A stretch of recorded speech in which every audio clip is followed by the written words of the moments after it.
you happy warriors, to the Rabbi Daniel Lappin Show, where I, your Rabbi, reveal how the world really works. And I call you happy warriors because this show is focused not just on your bodies, but on your souls as well. And every single listener to this show, if you are a regular listener to this show, I can assure you that you have a young and vibrant soul. What is more, we're all happy warriors because in order to live productively, you gotta fight every single day. You gotta fight against the forces of entropy, if nothing else. You fight to maintain your possessions. After all, everything is trying to rust, everything needs paint, everything needs constant repairing. That's a fight. You fight to build and maintain your family. Yeah, every single day there's a challenge there. You fight to maintain your business or your profession or your career because there are challenges to that all the time. Life is a fight. And that's a good thing, because to stop fighting,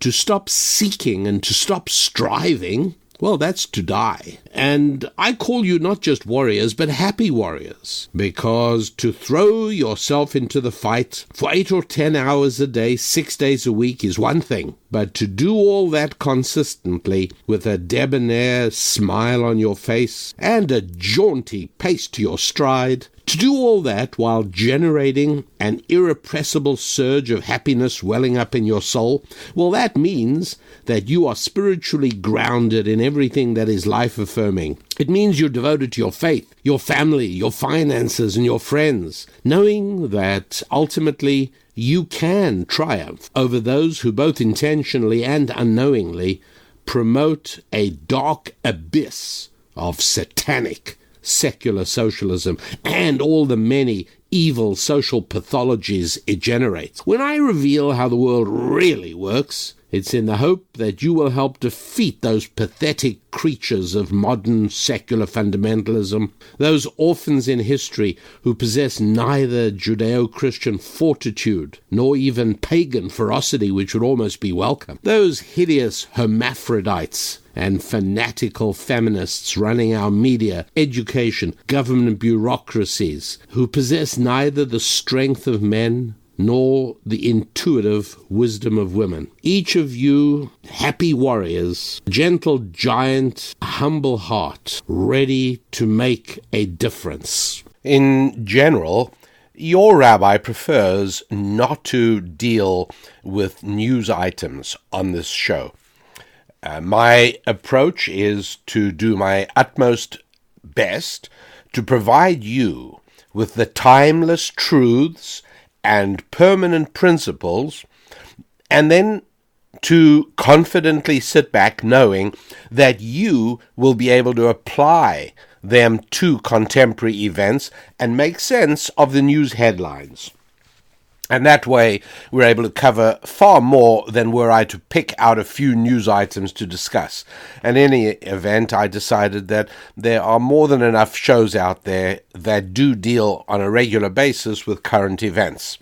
An exception to this would be the huge fire that engulfed the roof and other portions of Notre Dame Cathedral in Paris during this past week. I don't consider it a contemporary news item because it is the severest damage that cathedral has sustained in many hundreds of years. Around about the middle of the 16th century, there were Huguenot riots in Paris and elsewhere as well. And they inflicted some slight damage on the cathedral. I think mostly on statues and aspects of the cathedral. It wasn't huge damage. Later on, at the end of the 18th century, of course, the French Revolution, in its feverish and livid fury at anything having to do with Judeo-Christian faith, did their best to convert the cathedral into a sort of temple of reason and science. Anyway, they did some damage as well. But that is about it. until this past week when the fire really did do some severe damage. And it is sad. I mean, there's extraordinary things there that you'll never see again. Those of you who have been inside the cathedral, as I have, will probably remember. I know I was struck by the wooden beams. They were pointed out, and to this day it sort of remains with me. When you see big, huge wooden beams, not made out of lamination, the way we build wooden beams today, where they might take, like 20 long pieces of half-inch wide wood, half-inch thick wood, I should say, and then they're glued together in the right angle, and they make beautiful laminated beams for wide spans, and they're terrific. But that technology didn't exist between 1150 and 1250 when the cathedral was being built. And so they used an oak tree per beam. Every beam was made of one entire oak tree. These were huge pieces of wood. I want to say more than 12 inches by 12 inches, perhaps. They're really, really substantial pieces of wood, and long. And they made up not only the framework holding up the roof, but also parts of the floor and other sections that are being held out. A lot of wood was used, and they say they speak of 52 acres of forest were chopped down in order to provide enough timber for the cathedral. Obviously, the walls are stone. I think they're sandstone. And the stained glass is remarkable. So it is quite an amazing thing. I mean, it was so ahead of its time that it remained the highest building, the tallest building in Paris, I think, until the Eiffel Tower was built. And so, I mean, all those years, nothing came even close to what an extraordinary piece of work this was. And it was, hundreds and hundreds and hundreds of years old. And I've compared it, and I mean, it's, this is just my opinion, but I've compared it in complexity and in magnificence of achievement to the moon landing of 1969. That took the labor of thousands of Americans and the tax money of many, many, many more. And in that way also building this in the 12th century was also a huge undertaking. The scientific and technological achievement of the time. Imagine how heavy a long piece of 12 by 12 oak is, right? Hundreds and hundreds of pounds. It's huge. And those have to be hoisted up into the air, a couple of 100 feet up in the air, placed in position, fitted against one another to meet in a V configuration at the apex. And all of that, no electrical power, no steam power, no hydraulic power, just ropes and wheels and levers and sweat and blood. I mean, that's how it was done. And then this thing is so strong that they rest a roof on it of 200 tons of lead sit on top of that framework. It's all really rather remarkable.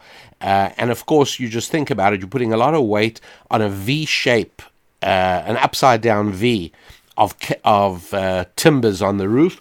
Well, that tends to force the bottoms of the wood outwards, and each bottom is resting on an opposite wall. So that would quite quickly collapse a tall, thin wall. Particularly since they didn't want any cross beams to tie it all together. They wanted an uninterrupted view all the way up to the roof. How was this solved?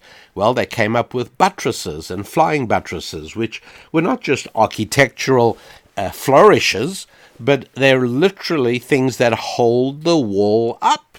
And the whole thing is really quite remarkable. And of course, the severe damage it took was sad, disappointing. But there are also untold aspects to that story. What are the untold aspects of the story? Well, one untold aspect of the story, I want to say underreported, but non-reported would make more sense and be more accurate. And that is that France alone, not counting Germany, not counting Sweden and Norway, not counting Holland and Denmark, France alone sustains about 10 acts of vandalism, attacks, and destruction against Christian churches every week. Did you hear that? Every week. There have been more than 2,000 attacks on churches since the beginning of 2018. Huge numbers of attacks. Now, what gets very underreported, and you've really got to dig into the news reports to see that almost without exception, these attacks are all Muslims. These are all Middle East, North African immigrants. And what's also interesting is the length to which the French news reports go in order to try and obscure the national or religious origins of the people who did this. Now, you might remember in January 2015, there was a Muslim attack in Paris. You'll remember the Charlie Hebdo attacks. You'll remember an attack against a Jewish kosher grocery store. And at the time, President Obama came in for some well-earned criticism for refusing to acknowledge that they were Muslim attackers and for refusing to acknowledge that the targeting was against Jews, in spite of the fact that the culprit himself announced over the telephone to police and to reporters that the attack was specifically against Jews. In spite of being explicitly questioned, President Obama would not have any of that. It was all random. Everything was random and criminal, and that's all there was to it. The same goes today. There is absolutely an impenetrable wall when it comes to discussing facts. Now, when the Notre Dame Cathedral went up in flames on Monday night, the unspoken thought in everybody's mind was, hey, it's only a few weeks since another Notre Dame in Paris, in the city of Nimes, was attacked again by, in this case, by Muslims, and severely damaged. Everybody was thinking to themselves, surely, was this also anything deliberate? Now, why? Well, first of all, because of the huge number of Muslim attacks, vandalizing churches and attacking people. You might remember the French priest was stabbed and almost beheaded in the town of, I'll come back to that in a moment, by two young Muslim attackers.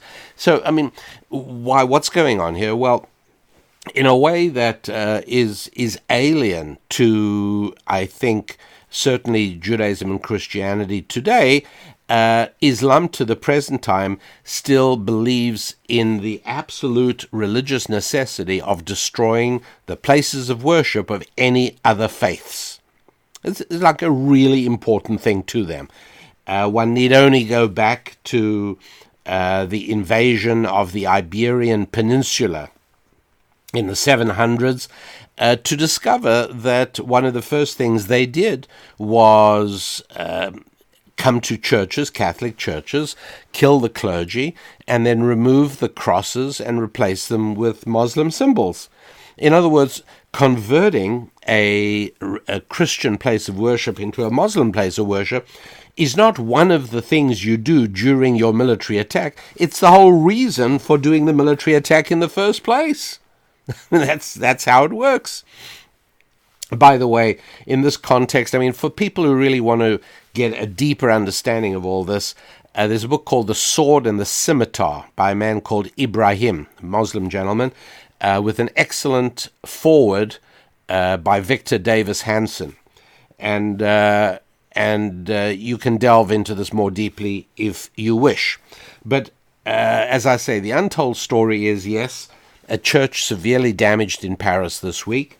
The untold story is thousands of churches in France, Germany, Holland, Denmark, Sweden, Norway, thousands and thousands of churches severely vandalized, church leaders injured and often killed.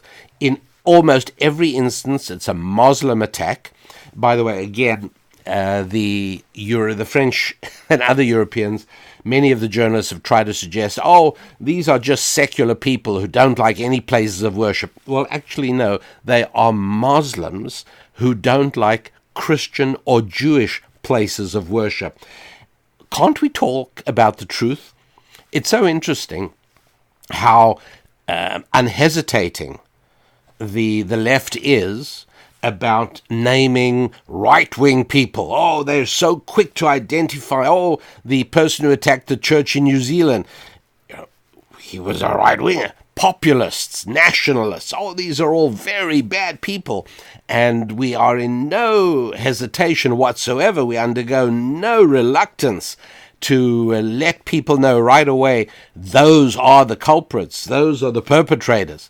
But if it's a Muslim perpetrator, the left and the media will not touch it. They will perform mental cartwheels to obscure the identity and racial or religious background of the perpetrators. Now that is the real story about church burning and church destruction in Europe. Maybe before continuing on with a yet another untold story about the burning of Notre Dame Cathedral, and I should remind you of the website, rabbidaniellapin.com.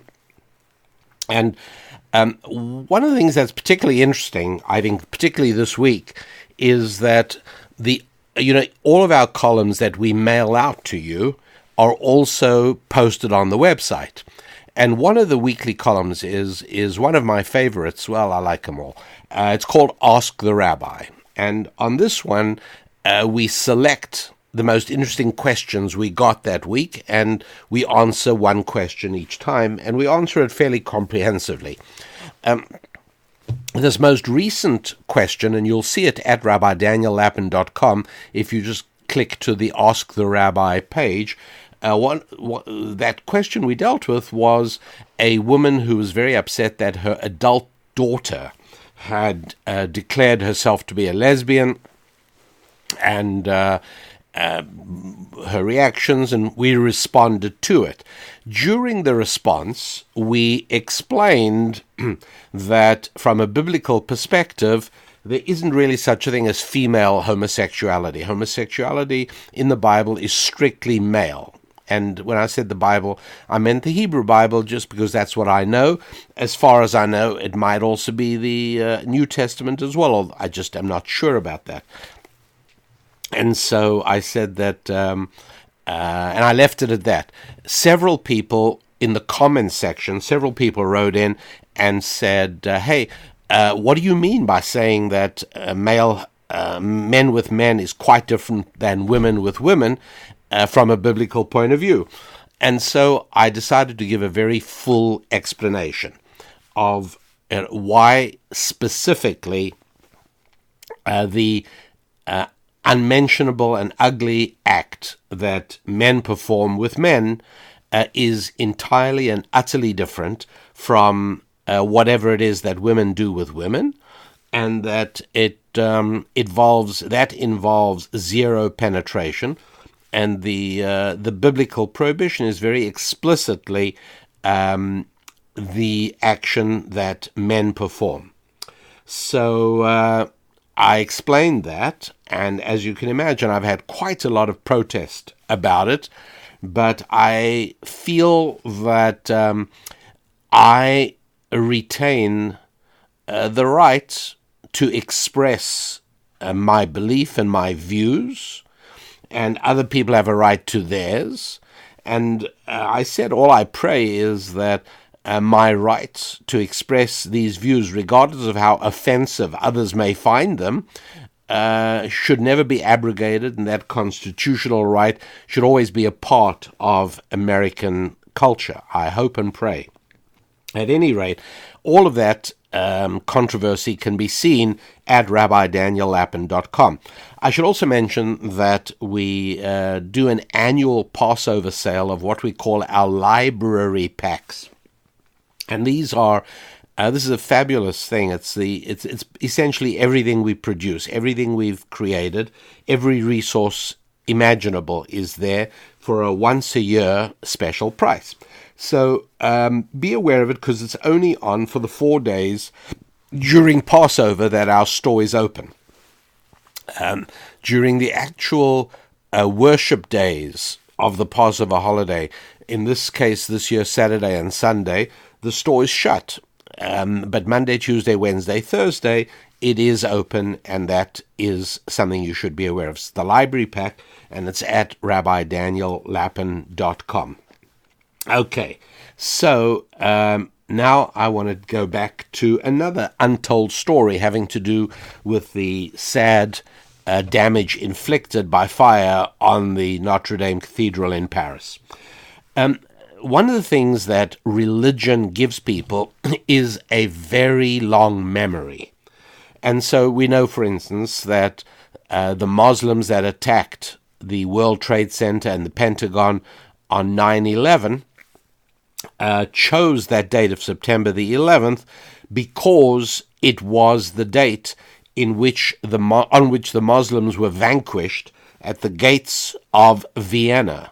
The entire Ottoman army was finally wiped out by a Christian army led by the Poles. Yes, those brave Poles who even now are standing against the hegemony and dangerous policies of the European Union.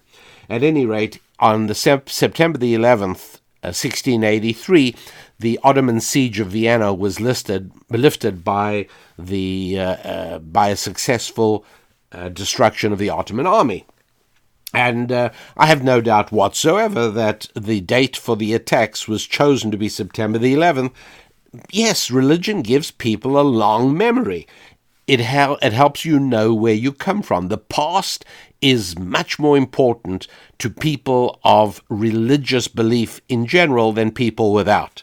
It's one of the reasons that family histories are very often inscribed in the back of the family Bible.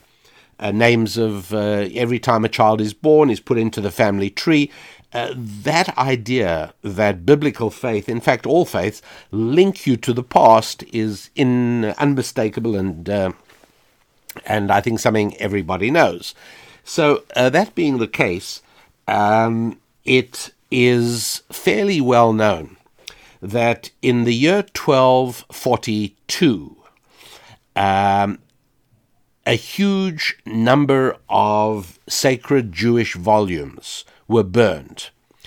As a matter of fact, several dozen cartloads. Imagine over 20 cartloads piled high with Jewish manuscripts, all burned in a massive bonfire across the plaza from the newly built Notre Dame Cathedral. Remember also, if you will, that the printing press hadn't been invented yet in 1242, and so this is a huge tragedy. I mean, this is like the entire cultural library of the French part of the European Jewish community of the 13th century destroyed in one huge 2-day conflagration. And how did this come to be? Well, it came to be because there was established a debate between representatives of the church, of the Catholic Church, and a group of rabbis led by a very distinctive and special rabbi by the name of Rabbi Meir of Rothenberg, a town in Germany. But at that time, obviously, the national borders weren't where we know them to be. Rabbi Rothenberg's grave to this day can be seen in a Jewish cemetery which still exists in the town of Worms, which used to be part of France. It's now Germany. It's located between it's for those of you who know Germany, it's sort of between Frankfurt and Heidelberg. Near a town called Mannheim. It's a little town, well, it's not so little anymore, but Worms, W-O-R, I'm not pronouncing it correctly, Worms. But it's in the town of Worms that he's buried. And interestingly enough, he's buried right next to a guy called Alexander ben Solomon Wimpfen.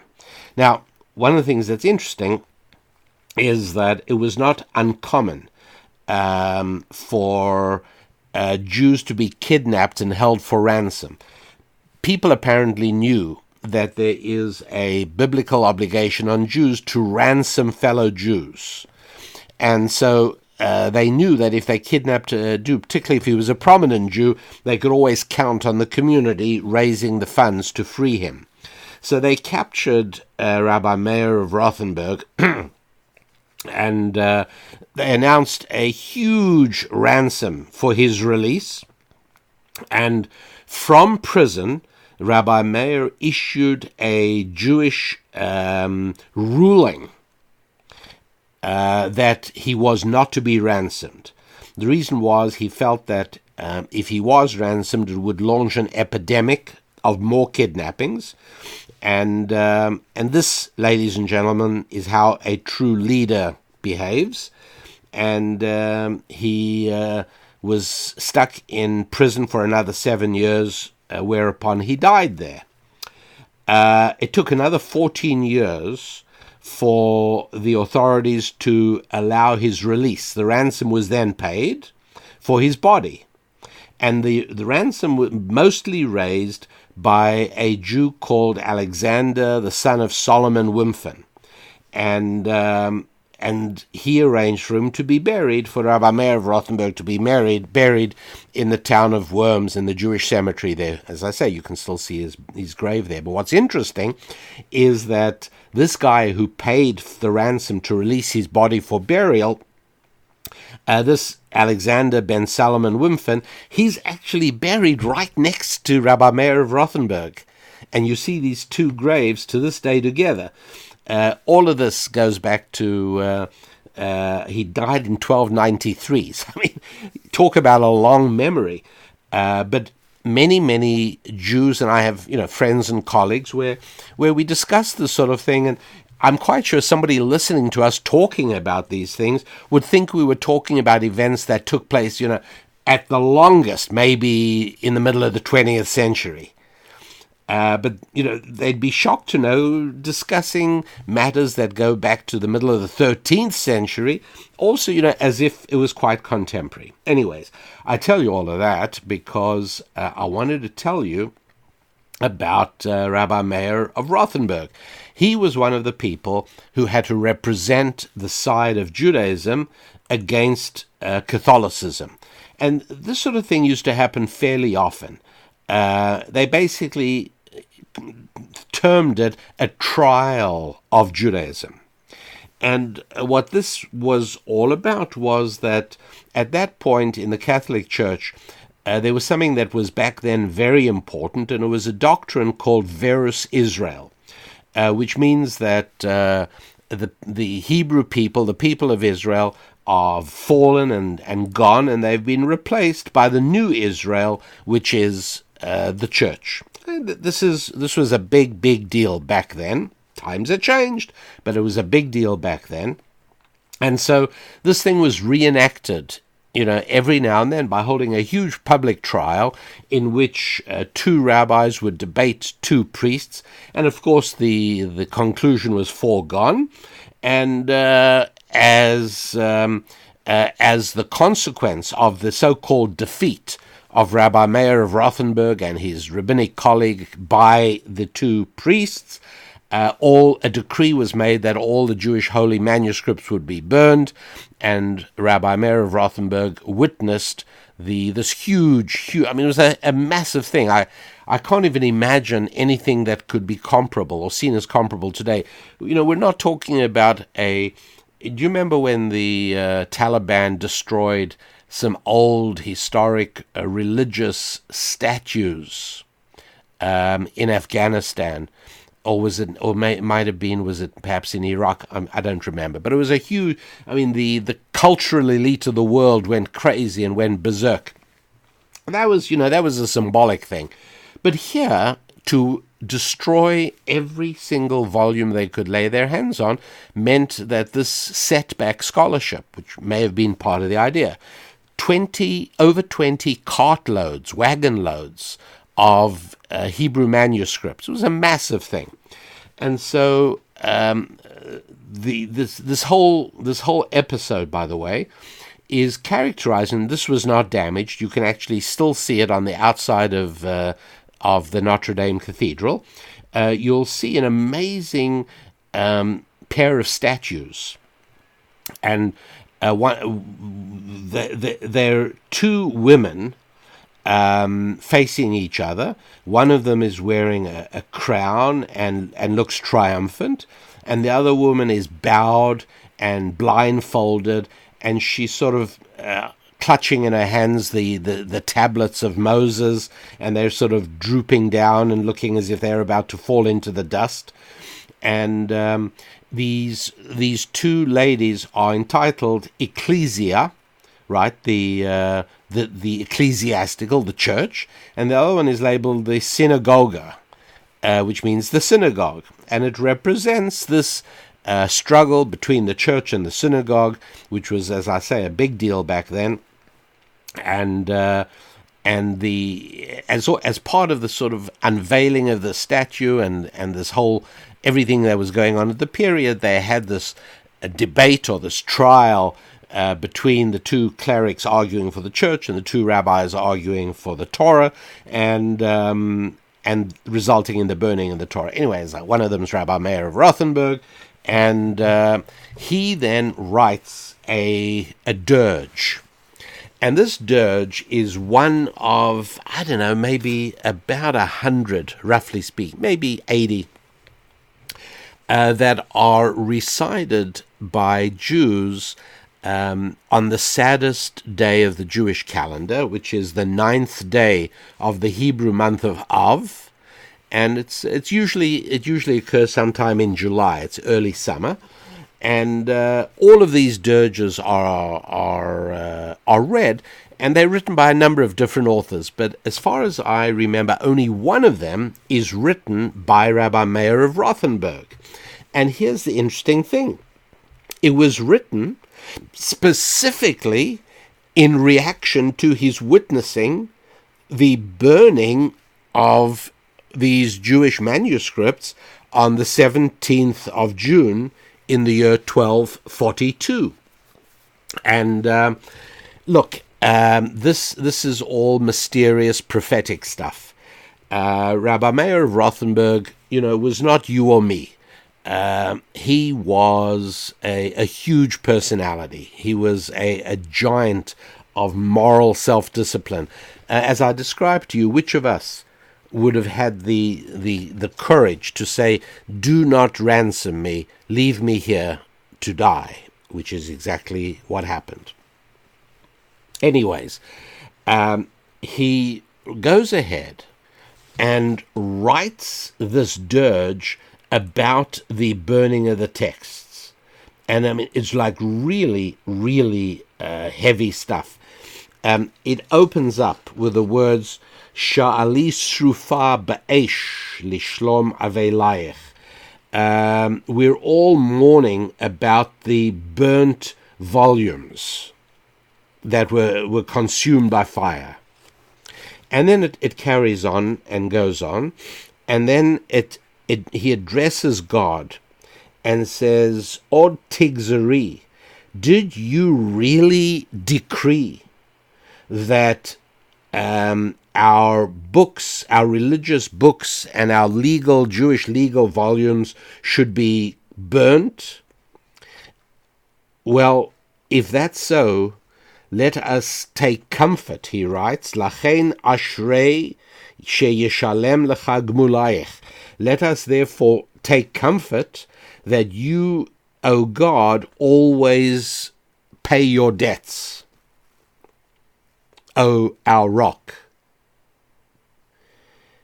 And you pay them with flame and fire. And here's where it gets really eerie. He says, and I tell you that your end, and now he's now not talking to God anymore. He's addressing himself to who? Those who burnt the volumes. And I tell you that your end will be burning fire in your own places. A prophecy to the fire that inflicted so much damage on the Notre Dame Cathedral, in front of which more than 20 wagon loads of Jewish manuscripts were burned back in 1242. I don't know. Sounds like it.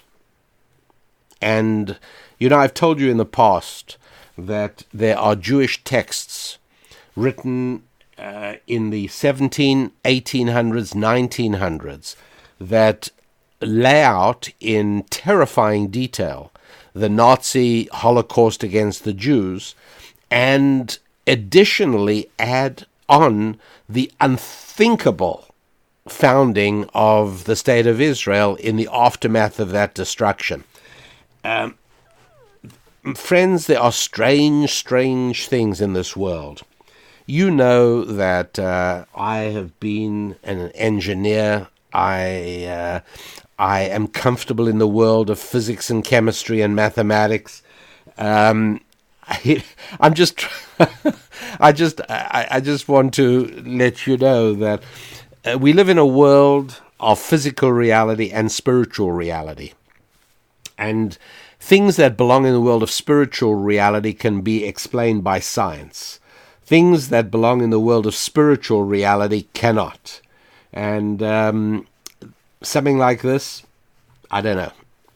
There it is. And it's interesting. Again, one of the untold stories of the Notre Dame Cathedral fire. So the actual news about the burning of Notre Dame Cathedral, well, you're up on that. You can access it yourself. What I'm more interested in today are the hidden stories, the unreported aspects of it. And so, as I say, one of them is perhaps a curse that goes back to the middle of the 13th century. Who knows? I'm not being fanciful. I'm also not being coy.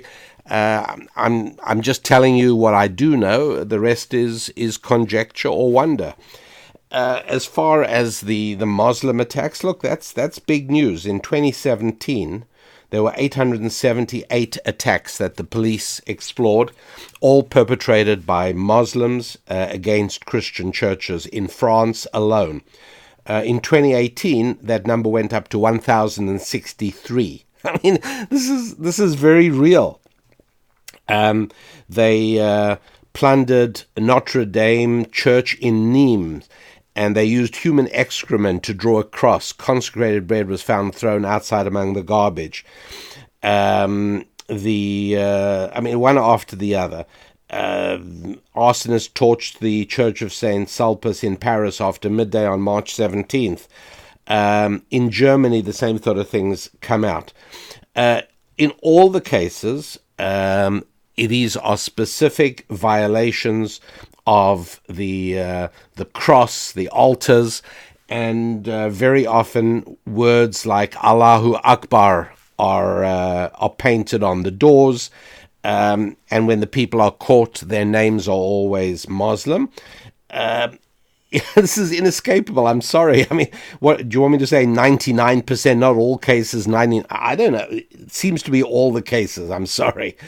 This is a reality, and And we get nowhere by burying our heads in the sands like sad ostriches. Once another million MENA immigrants arrived in Germany in 2016, the German police noted a huge uptick in attacks on religious statues and churches throughout Germany. It's really quite interesting. Here's something from a German news site. Hardly anyone writes or speaks about the increasing attacks on Christian symbols. There is an eloquent silence in both France and Germany about the scandal of church desecrations and the origin of the perpetrators. They do not want any suspicion of migrants. They speak of the perpetrators must not be ostracized, and if you dare to associate the desecration of Christian symbols with immigrants of Muslim background, you are accused of hatred, hate speech, and racism. As I said, more in Raymond Ibrahim's book, The Sword and the Scimitar, 14 Centuries of War Between Islam and the West. A very scholarly work and filled with this kind of disturbing news. I think it's probably time to also revisit Boeing aircraft company, don't you? I'll tell you why it's interesting to look and see. The stock price of Boeing, that's what's interesting here. Back at the end of October, when the Indonesian 737 MAX crashed into the ocean, the stock price took a slight drop. In March 11th, when the Ethiopian went down, it took a slightly bigger drop. However, the price of the stock now, these drops were not significant. They were not sustained. The price quickly rallied. And the stock price now is still pretty much where it was before the Lion Air crash in October 2018. So it's as if the market is saying, no big deal. How can this happen? To some extent, the market is saying, hey, you know what? This is a big company. I'm not buying stock to sell in 3 weeks' time. I'm buying stock to hold. I invest on the Warren Buffett principle. And therefore, do I think that in 5 years and 10 years' time, Boeing company will still successfully be making planes? Sure. And so if the price does drop a little bit now, no problem. Good buying opportunity. Now, that some people are saying that is no question about it at all. But it doesn't seem to be quite enough for the amazing resilience of the stock, in spite of the fact that over the last couple of weeks, things that I told you about when I first started talking about Boeing are now becoming clearer and clearer. You'll remember I told you that the 737 will not be flying again, the 737 MAX will not be flying again as quickly as people are saying. It's going to be grounded not for weeks, but for months. And I even said back then that it's the likelihood of it flying even by the summertime is not, I would not say, is particularly good. Well, now everybody's saying this. You really would have thought that the stock would take some sort of dive, that people say, whoops, you know what, this is a big deal. But it's not doing that. Why? And I think the answer is partially, if not largely, testament to the swamp that we still hope Donald Trump is going to make serious headway on in his second term. Look, that's my belief. Why? What do I mean by that? Well, look, I told you about how the CEO of Boeing made his first call on March the 13th, just after the Ethiopian crash. He made his first call to President Trump, and I didn't at the time understand the full significance of that. But it turns out that the relationship between the government and the Boeing aircraft factory is so much closer than I had any idea of. It's truly quite mind-boggling. It really is. It's quite extraordinary. So I finally learned that there is a woman. Her name is Susan Macaulay Benhoff, and she had some connections with the state of Washington, where I know a lot of people. And it turns out that she was a counselor to the Deputy Secretary in the U.S. Department of Transportation, through 2004 and part of 2005. Okay, so what? A woman worked as counselor to the Deputy Secretary. Yeah, that's right.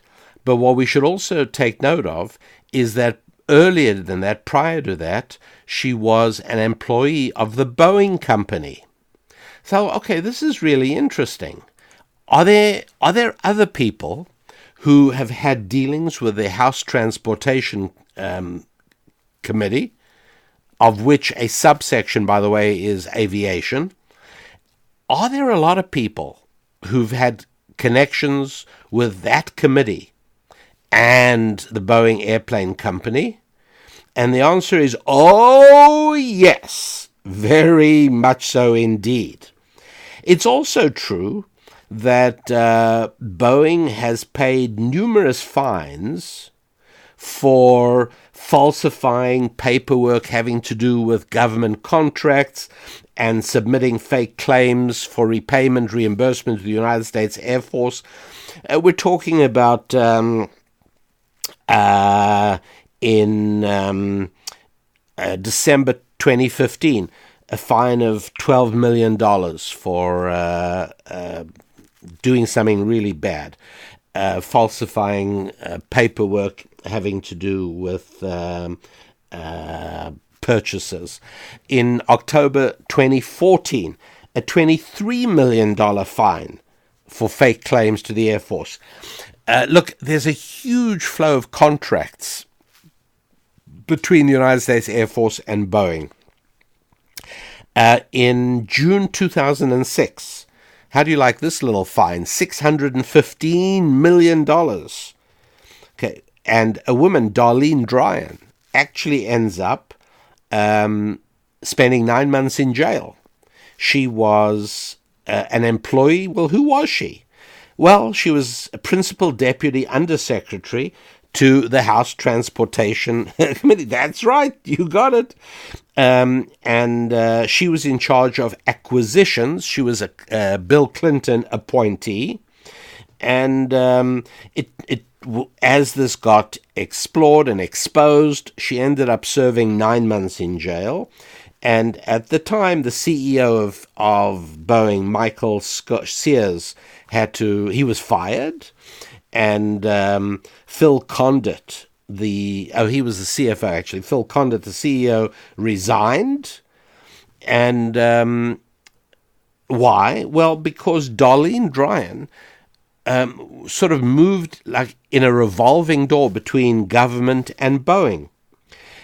She got her daughter and her future son-in-law very highly paid jobs at Boeing. She herself left government and signed on at Boeing in 2003 for $250,000 a year plus a $50,000 signing bonus. Look, this stuff is pretty amazing. I mean, it really is quite... I had no idea of the extent to which Boeing and the government were arm in arm. I had no extent of the amount of money. I had no idea of just how much corruption there was, how much there was in the way of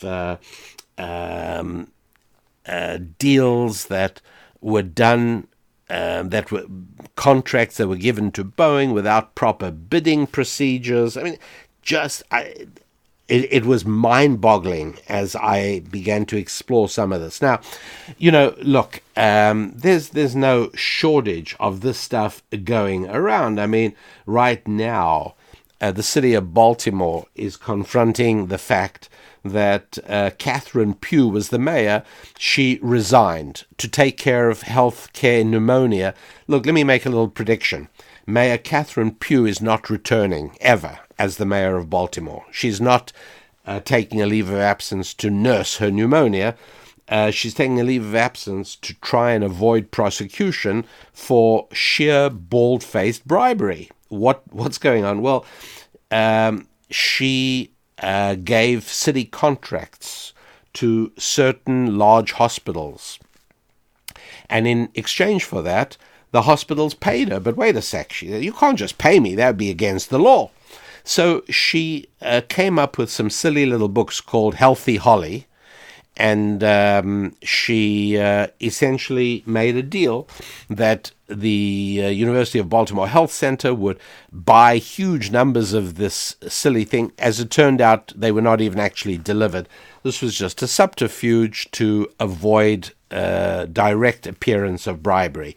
And so, this was only one organization. There were many other organizations that were forced by the mayor to buy huge numbers of her book to circulate to their patients or clients or whatever.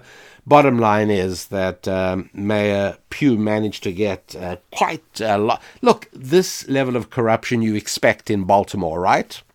I mean, it's not news. The city council is now wanting her to resign. She's saying nothing doing. And it's perfectly obvious. I mean, nobody's even disputing the facts. This woman, bald-faced and unashamedly, insisted on being paid for giving city contracts to specific organizations. Okay, it's no big shock in Baltimore. But for the Boeing Aircraft Company, yeah, there I'm afraid we have a problem. And so I think what we're seeing is that a company that over the period of a few years spends $274 million on lobbying. That's $274 million paid to former members of Congress who leave Congress to go into the lobbying business. That's $250 million. Look, in 2017, I discovered, by the way, when I say I discovered, I'm not exactly being Woodward and Bernstein here. It's 2 minutes on the internet and the documents all pop up in PDF form. In 2017 alone, Boeing got $29 billion from government contracts. So for them to feed back a few hundred million in the form of bribes to governmental people, in the form of jobs and all kinds of beautiful treatment that you and I wish we could get, that's pretty good. So I think to some extent the market is saying, you know what, this stuff's not going away. $29 billion in 1 year alone only from Air Force contracts. And that in itself is more than 30% of revenues for Boeing in 2017. And that's going to continue. And the 737 MAX calamity is going to be sorted out. And in a year or two, it'll be forgiven and forgotten, or forgotten and forgiven. That's what the market is really saying here. In the longer term, this is absolutely nothing. And it turns out that there really is quite a revolving door between the House Committee on Transportation, the Subcommittee on Airplanes and Aviation, and the Boeing Company. People just moving backwards and forwards. Patrick Shanahan, who is now a high-ranking official in the Trump administration, came there, and I told you about him already, 30 years employment at Boeing. It's really quite amazing. How about Thomas Mcsweeney? I didn't know about this one until very recently. He had a 30-year contract, as a 30-year career as chief of regulation and certification at the FAA, the Federal Aviation Administration. He was the guy for many, many years. He was in charge of regulation and certification of airplanes. And in 2007, he left government. Guess where he got a job? Boeing. That's right. Nikki Haley, the great, wonderful Nikki Haley, and she's terrific, and she's quitting. Is it in any way connected to the fact that she's now on the board of directors of the Boeing aircraft company? I don't know. I mean, I'm not an investigative journalist or anything. I'm simply reminding you that the way the world really works is that it is important to follow the money. That gives you a lot of insight into what is going on. And that is true for the Boeing airplane company as well, which is why I began by being puzzled at how it was that the stock price was not showing any consternation on the part of the market regarding the huge and unanticipated problems. I mean, the 737s are piling up. They got the factory churning them out. They don't want to shut down the assembly line. Deliveries cannot be made, so airlines aren't accepting them. So they're piling up on the airfield at Renton. You can actually see airplanes. You can see air photographs of this. This is surely bad news. Well, not really, because the government isn't going to fail. Therefore, the Boeing aircraft companies, you don't have to worry. In the long, it'll all be fine eventually, because you ordinary citizens, you don't need to know the details. In fact, it's better you don't. But, the government and Boeing, pretty close, pretty hand in hand. So if the president indeed is going to proceed to dismantle the swamp, and I mean, I'm hopeful, because this is a guy who's done fantastic things since to me, obviously many people hate the very air he breathes, but this is a man who partially has been able to achieve what he's been able to achieve because he cares so little for being unpopular. Fortunately, he seems to be blessed with the rhinoceros hide, and without that, look, I mean, to open your paper every day and see the vilification, and to see, never mind, you remember there used to be Bush derangement syndrome as well, didn't there? They used to hate Bush. There was nothing compared to their hatred of Trump right now. And yet, apparently, he laughs it off, doesn't worry him in the least. Only that attitude will see him through everything that still lies ahead. And so, folks, I think that it's time for me to once again remind you that the website is rabbidaniellapin.com. What you may not have heard me say earlier is that the Passover holiday is coming up very soon. It is, in fact, starting on Friday night, the 19th of April, 2019.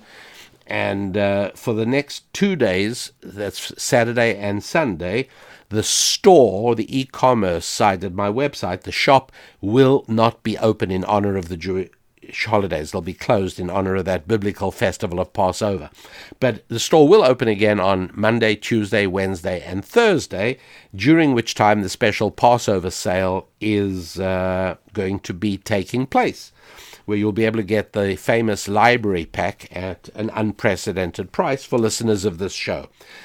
Take a look then, will you, at rabbidaniellapin.com is the website, and explore around. There really are some very interesting things on the website this week, particularly, as I mentioned, in the Ask the Rabbi column, where in the comment section, I deal with the question of why it is that what women do with women is nothing to do with what men do with men in the sexual arena from a biblical perspective. I decided to explain that solidly, and I did that explicitly and very, very honestly and very candidly.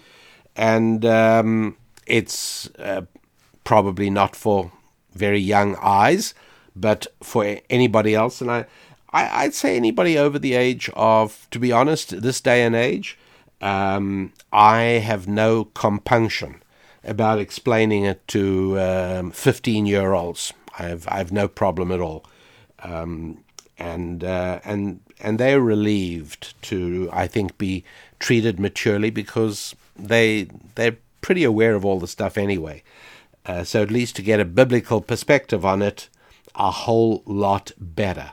So if you are on the threshold of any potentially awkward conversations with your teenagers on some of these questions, you might want to go to RabbiDanielLapin.com, go to the Ask the Rabbi section, go to the latest Ask the Rabbi about a woman whose daughter came out as a, quote, homosexual, and in the comments section after the article, you will find the explanation, which I put there just recently. So, all very good. I was asked recently, why is it that newspapers are so much on the left? Wouldn't you have thought that with roughly speaking, 50% of America identifying as conservative and roughly 50% of America identifying as liberal, wouldn't you have thought that, like about half the newspapers should be liberal, half the newspapers should be conservative?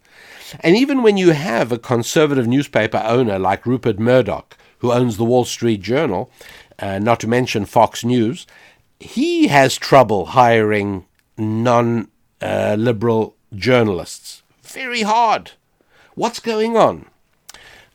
Look, the answer is partially, if not largely, the answer is that journalism in general is an activity, a profession that appeals more to liberals than it does to conservatives. I'll tell you why. Because it's an activity where you don't actually do anything. You report on things that other people do. And what happens is that this inevitably generates a subtle sense of psychological resentment. And if liberalism as a doctrine is anything, it is a doctrine of envy and resentment. Conservatism, generally a doctrine of gratitude, appreciation. No, we don't need another revolution. We're not trying to rush to change things. Let's preserve everything that is good and beautiful about life right now. We don't constantly need to be at war with the status quo. That is liberalism. And so journalists are hired from graduates of journalism schools. And journalism schools are taught by professors of journalism. And there is a lot of resentment in the profession of journalism. Why? Well, for one thing, journalists think of themselves in very lofty terms. They think of themselves as guardians of democracy. And sure enough, among the founders of the United States were those who believed and said that a safe and secure democracy depends on a strong free press that can identify wrongdoing among the powerful. Yeah, all right. So they tend to think of themselves as an estate, as it were, as a class, a unique and special class in society. Journalism, they are an elite. They are the opinion makers. They are the thought generators of society. They all feel that they're underpaid. Well, I mean, we all do in one sense, of course, but journalists particularly, feeling themselves protectors of democracy, the guardians of society, they feel they should deserve greater recognition. And in addition to that, the profession itself, as I've said, you're not actually building anything, you're not achieving, you get your occasional scoop, And even that usually involves bringing someone else down. Even the most famous of all journalists, Woodward and Bernstein, Watergate, bringing down President Nixon. But what have you built up, actually? Well, you don't do a whole lot of that in journalism. And all of that combined, I think, tends to make it very difficult indeed to find conservative journalists. And of course, because the newspaper editors are all very, very left, they're not likely to even hire the occasional rare conservative journalist. And so I think these are some of the factors that have an impact on why it is that it is so difficult to find mainstream media that is not so far to the left. To such an extent that I think that for the foreseeable future, maybe for a generation or more, the reputation of media is ruined. The idea of an objective news media, gone. It's history. President Trump didn't do it. They did it to themselves. He just pointed out the truth of it. And I think it's something that more and more Americans are coming to see, that news media are part of the political left. They are one big army marching in lockstep with clear eyes focused on the same vision. So that is pretty much where we're at, my dear friends. Not to end in any way on a negative note. No, hardly, not at all. I think only that I will wish our Jewish listeners a Chag Sameach, a wonderful festival of Pesach, of Passover. And Christian listeners, of course, you've got Easter coming up, so may that one be a joyful one for you all, and a time of spiritual and material uplift.